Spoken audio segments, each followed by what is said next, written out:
ఇన్ని వెంకటేశ్వర స్వామి మీద ప్రమాణం చేసి చెప్పారు, ఇది కూడా ఒక నిజం చెప్పండి. అసలు ఏం జరిగింది, ఎందుకు ఈ డెసిషన్ తీసుకున్నారు, దీని వెనకున్న కారణం ఏంటి?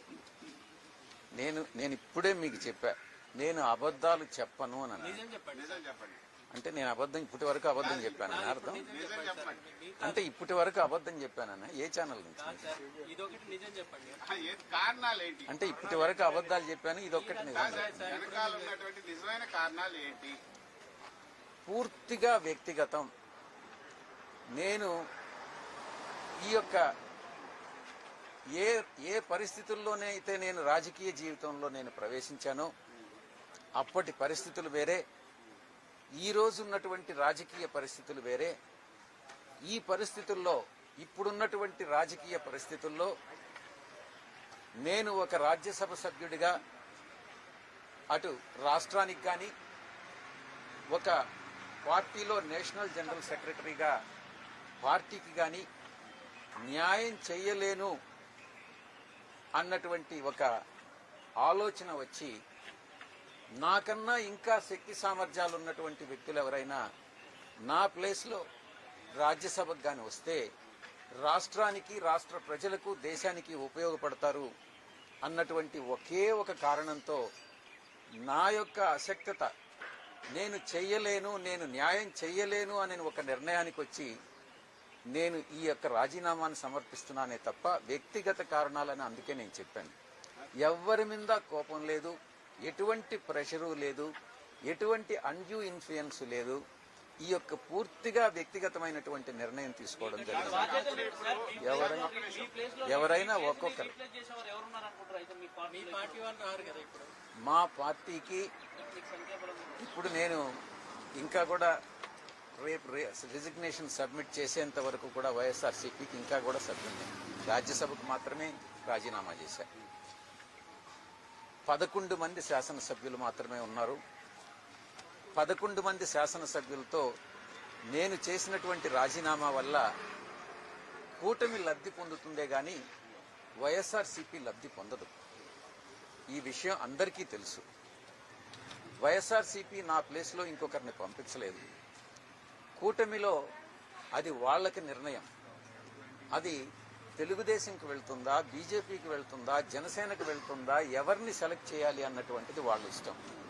ఒక్కటి మాత్రం నేను చాలా స్పష్టంగా చెప్పగలను దేవుడి సాక్షిగా, ఎటువంటి ఆశలకు గాని, ఎటువంటి పదవులు ఆశించి గాని, ఆయన చెప్పినట్టుగా, అయ్యా మీరు వినండి స్వామి, మీరు వినండి, ఆయన అడిగినట్టుగా, ఆయన చెప్పినట్టుగా కేసులు మాఫీ చేస్తారు అన్నటువంటి ప్రామిస్ తీసుకొని నేనేదో రాజీనామా చేస్తున్నానని చెప్పారు.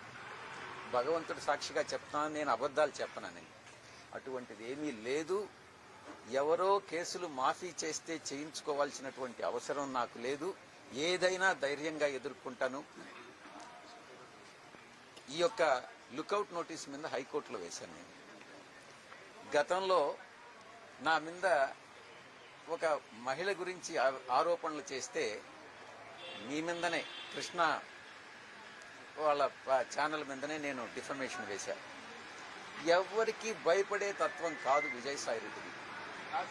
భయం అన్నటువంటిది ఈ యొక్క ఒంట్లో ఎక్కడ ఏ అణువులో కూడా లేదు అన్నటువంటి విషయాన్ని చాలా స్పష్టంగా చెప్తా ఉన్నా. నేను ఒక్కటే చెప్తా ఉన్నా, కొన్ని పత్రికలకి వాళ్ళు చేసేటటువంటివి మాత్రమే కరెక్టు, మిగతా వాళ్ళు చేసేవన్నీ తప్పులుగానే కనపడతా ఉంటాయి. ఈ దృక్పథం మంచిది కాదు. ఈ యొక్క బ్లాక్ మెయిలింగ్ టాక్టిక్స్ మంచిది కాదు అని నేను సవినయంగా నేను మనవి చేసుకుంటా ఉన్నాను. అప్పుడు పరిస్థితులు వేరుగా ఉన్నాయి, ఇప్పుడు పరిస్థితులు వేరుగా ఉన్నాయి. మీరు రాజకీయాలకు వచ్చినప్పుడు పరిస్థితులు వేరుగా ఉన్నాయి, ఇప్పుడు వేరుగా ఉన్నాయి అన్నారు కదా. కానీ అప్పుడు కూడా ఇదే విధంగా ఉంటుంది. మీరు ప్రతిపక్షంలో ఉన్నారు. అప్పుడు మొదటి రాజ్యసభ సభ్యులు మీరు మీ పార్టీ నుంచి. అప్పుడు పరిస్థితులు ఏం వ్యతిరేకం, అప్పుడు ప్రతిపక్ష పార్టీగానే ఉండింది, ఇప్పుడు ప్రతిపక్ష పార్టీగానే ఉండింది. కానీ ఎందుకు మీ ప్రశ్న ఏందో చెప్పండి. ఇప్పుడు రాజీనామా చేయడానికి కారణాలు ఏంటి అంటే నేను చెప్పిన దానికన్నా ఇంకా వేరే కారణాలు ఉన్నాయని నువ్వు నమ్ముతున్నావేమో కానీ నేనైతే నమ్మట్లేదు. అంటే జగన్మోహన్ రెడ్డి పదవి ఇస్తారు, అడగండి, మీరు ఏదైనా ఫ్రీగా అడగొచ్చు. నేను ఇంతకు ముందే చెప్పా. ఒక్క నిమిషం, మీరు అడిగిన తర్వాత నేను జవాబు చెప్పాలా, తర్వాత మీరు ప్రశ్న అడగాల. గవర్నర్ పదవి కానీ, తిరిగి నేను మళ్ళీ బీజేపీలో ఎంపీ కావడం కానీ లేకుంటే వేరే ఇంకేదైనా పదవులు ఆశించి కానీ మీ మైండ్లో ఏముందో నాకు తెలియదు. మనసులో ఏ పదవులకు కానీ ఒక్కరి దగ్గర ఒక్క పైసా డబ్బులు తీసుకొని నేను రాజీనామా సమర్పించడం కానీ భగవంతుడి సాక్షిగా చెప్తున్నాను, అటువంటి హామీలేమీ లేవు. అటువంటి హామీలు తీసుకునేటటువంటి వ్యక్తి విజయసాయిరెడ్డి కాదు అన్నటువంటి విషయాన్ని మరొకసారి చెప్తాను. మీరు నమ్మకుండా ఉంటే అది మీ ఇష్టం. భవిష్యత్తులో అలాంటి అవకాశం వస్తే తీసుకుంటారా? గవర్నర్ గానీ ఎలాంటి అయినా మీ ఉన్నటువంటి రాజకీయ నేపథ్య అనుభవ రీత్యా మీకు ఒకవేళ గవర్నర్ ఇదే ఇవ్వాలని అనుకోండి, ఈ రోజు నా యొక్క ఆలోచన అంతా కూడా నాకు హార్టికల్చర్ అంటే చాలా ఇష్టం. దాని మీద చాలా రీసెర్చ్ గతంలో కూడా చేశాను, విదేశాల్లో కూడా పర్యటించిన. నాకున్న అనుభవంతో గెస్ట్ లెక్చర్స్ ఇవ్వడం అన్నటువంటిది చాలా ఇష్టమైనటువంటిది. నాకున్నటువంటి కొద్దిపాటి పరిజ్ఞానం ఏదైతే ఉందో దాంతో ఈరోజు చాలామంది చాలా ఆరోపణలు చేస్తూ వచ్చారు. ప్రతిపక్షంలో ఉన్నటువంటి వాళ్ళు కానీ అధికార పక్షంలో ఉన్నటువంటి వాళ్ళు కానీ విజయసాయిరెడ్డి విశాఖపట్నాన్ని దోచేశాడు అన్నటువంటిది రిధం కూడా చాలా బాగుంది. కొన్ని పత్రికలు చెప్తా ఉన్నాయి. ఆ దేవుడి సాక్షిగా చెప్తా ఉన్నా, ఎక్కడా ఏ డీల్స్లో విజయసాయిరెడ్డి అవినీతిపరుడు కాదు. నేను భగవంతుడి సాక్షిగా ఒక విషయం కానీ చెప్తే నేను భగవంతుడిని నమ్మేటటువంటి వ్యక్తిగా అబద్ధం చెప్పను. ఎక్కడైనా నాకున్నది ఈరోజు ఆస్తి మీరు ఎక్కడైనా అఫిడవిట్లో చూసుకోవచ్చు. నాకు నా కూతురు ఆస్తులన్నీ కూడా లేకుంటే నా అల్లుడు ఆస్తులన్నీ కూడా వాళ్ళకి ఈరోజు చాలా పెద్ద కంపెనీ, కొన్ని వేల కోట్ల రూపాయల ఆస్తులు ఈరోజు కాదు 40 సంవత్సరాలుగా వాళ్ళు వ్యాపార రంగంలో ఉన్నారు. నేను లేను. వాళ్ళు చేసే వ్యాపారాలన్నీ నాకు ఆపాదిస్తే నేను చేయగలిగింది ఏం లేదు. అది కూడా మీ ఛానల్స్కి మీ మనస్సాక్షికి నేను వదిలేస్తా ఉన్నా. దాంట్లో ఎంత నిజం ఉందన్నటువంటిది మీరే తెలుసుకోండి. నాకున్నది బెంగళూరులో ఒక ఇల్లు, విజయవాడలో 2 ఇళ్లలో ఒకటి నాది, విశాఖపట్నంలో ఒక అపార్ట్మెంట్. ఇవి తప్ప నాకు ఏ ఆస్తులు లేవు. నేను చాలా కంఫర్టబుల్ జీవితాన్ని గడుపుతా ఉన్నాను. ఆస్తులు సంపాదించాలని లేదు. నేను గతంలో చెప్పాను, ఒకవేళ నేను అవినీతికి పాల్పడి సంపాదించినా కూడా ఒకరు 100, 200 కోట్లు 300 కోట్లు సంపాదించితే వాళ్లకు ఉండేటటువంటి ఆ వియ్యంకుడికి ఉండేటటువంటి వేల కోట్లలో ఈ 200 కోట్లని అనేటటువంటిది సముద్రంలో ఒక నీటి బొట్టు లాంటిది. ఆ అవసరం లేదు. ఆ చెడ్డ పేరు తెచ్చుకోవాల్సినటువంటి అవసరం నాకు లేదు. నీతిగా నిజాయితీగా బతుకుదాం అనుకున్నాను. కానీ కొన్ని పత్రికలు కొన్ని ఛానల్స్ నిరాధారమైనటువంటి ఆరోపణలు మోపి నా యొక్క ప్రతిష్టను భంగపరచడం కూడా వాస్తవం. మీరు ఒక ఛానల్ పెట్టాలనే ఆలోచనను కూడా వెలుగుచ్చారు. ఆ విషయంలో ఎటువంటి మంచి ప్రశ్న వేశారు. గతంలో రామోజీరావు గారు, రాధాకృష్ణ గారు నా మీద వ్యతిరేకంగా దుష్ప్రచారం చేసినప్పుడు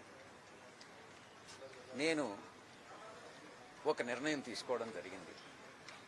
ఛానల్ పెట్టాలి అన్నటువంటిది. ఈరోజు మారిన రాజకీయ పరిస్థితుల్లో నేను రాజకీయాల నుంచి తప్పుకున్న తర్వాత ఆ యొక్క నిర్ణయం తీసుకున్నటువంటి నిర్ణయం అమలు చేయాలా లేదా అన్నటువంటిది నేను పునరాలోచిస్తాను. ఈ రోజు నేను దానికి సమాధానం చెప్పలేనటువంటి పరిస్థితి.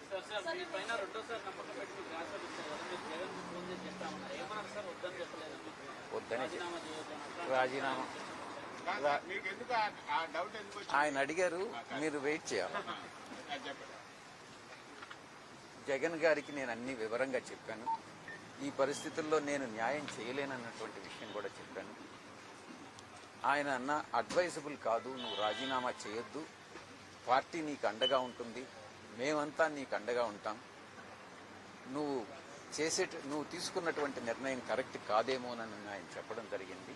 అయినప్పటికీ కూడా నా నిర్ణయం బట్టి నేను ముందుకు వెళ్తా ఉన్నాను. మీరు